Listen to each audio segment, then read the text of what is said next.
Good morning प्यारे बच्चों। कल हमने दो त्रिभुजों की सर्वांग समता के विषय में पढ़ा था कि दो त्रिभुज सर्वांग सम कब होते हैं। प्यारे बच्चों, दो त्रिभुज सर्वांग सम कब होते हैं? जब उनकी संगत भुजाएं और संगत कोण आपस में बराबर होते हैं। दो त्रिभुजों की सर्वांग समता ज्ञात करने के लिए हमने आपको 5 नियम भी बताए थे। उन 5 नियमों पर आज विस्तार से चर्चा करेंगे, जिनमें से पहला नियम है आपका भुजा भुजा भुजा सर्वांग समता। देखिए, एक त्रिभुज अगर हमारे पास ये एबीसी है और दूसरा त्रिभुज डीईएफ है, तो ये दोनों त्रिभुज सर्वांग सम कब होंगे? भुजा भुजा भुजा सर्वांग समता नियम के तहत। यदि ये एबी भुजा की लंबाई इस डीई भुजा के बराबर हो और बीसी भुजा की लंबाई ये भुजा की लंबाई के बराबर हो और सी ए भुजा की लंबाई एफ डी भुजा की लंबाई के बराबर हो, तब हम कह सकते हैं कि भुजा भुजा भुजा सर्वांग समता से ये त्रिभुज एबीसी त्रिभुज डीईएफ के सर्वांग सम होगा। इसे निम्न प्रकार लिखेंगे। यहां भुजा एबी बराबर है भुजा डीई, भुजा बीसी बराबर है भुजा ईएफ, भुजा सीए बराबर है भुजा एफडी। तो इसीलिए त्रिभुज ए बी सी ये सर्वांग समता का चिन्ह सर्वांग सम होगा त्रिभुज डीई एफ के।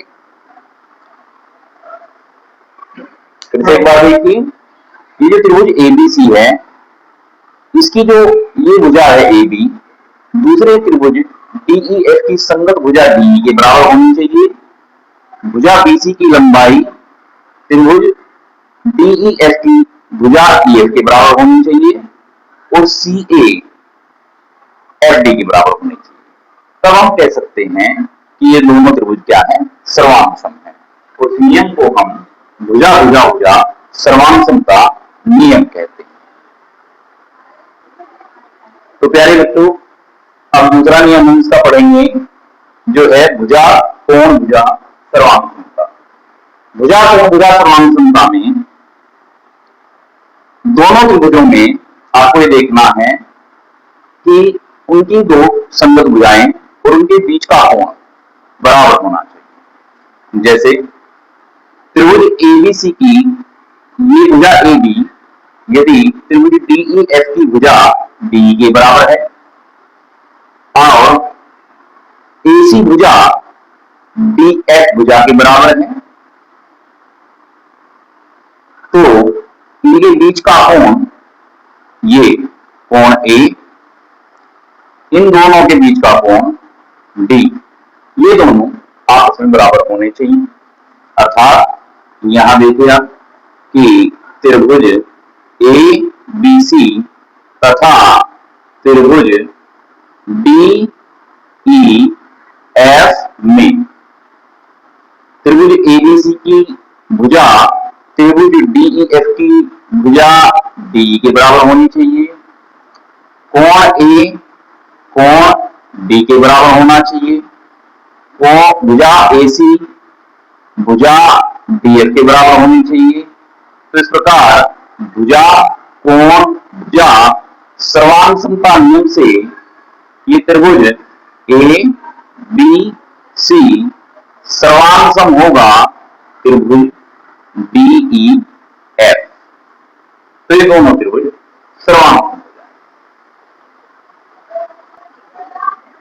इस प्रकार हमने अब 2 नियम देख लिए हैं। ऐसे हम तीसरा नियम देखेंगे। तीसरा नियम क्या है बच्चों? कोण भुजा कोण सर्वांग समता। कोण भुजा कोण सर्वांग समता में दो कोण बराबर होनी चाहिए और उन दोनों कोण के बीच की भुजा, मतलब दो संगत कोण और उनके बीच की भुजा बराबर होनी चाहिए। तब हम कह सकते हैं कि दोनों त्रिभुज क्या है? सर्वांग सम है। इसके लिए आप देखिए कि यदि ये त्रिभुज एबीसी का कोण भी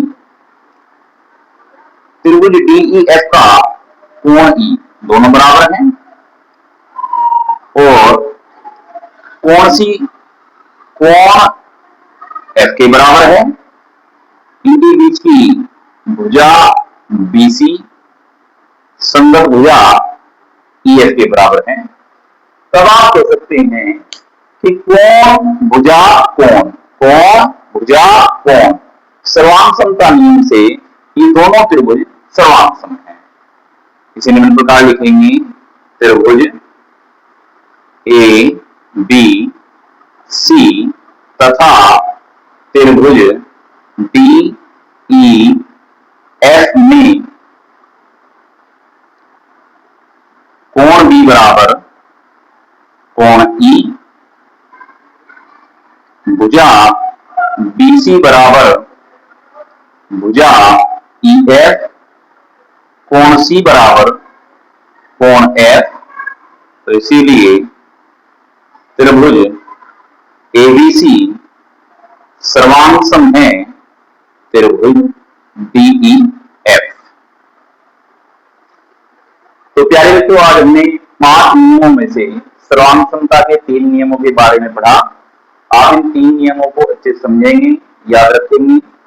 कल आगे के सर्वांग समता के जो 2 नियम है त्रिभुजों के, उसके बारे में हम विस्तृत चर्चा करेंगे। उसके बाद उन पर आधारित कुछ प्रश्नों को हल करेंगे। धन्यवाद।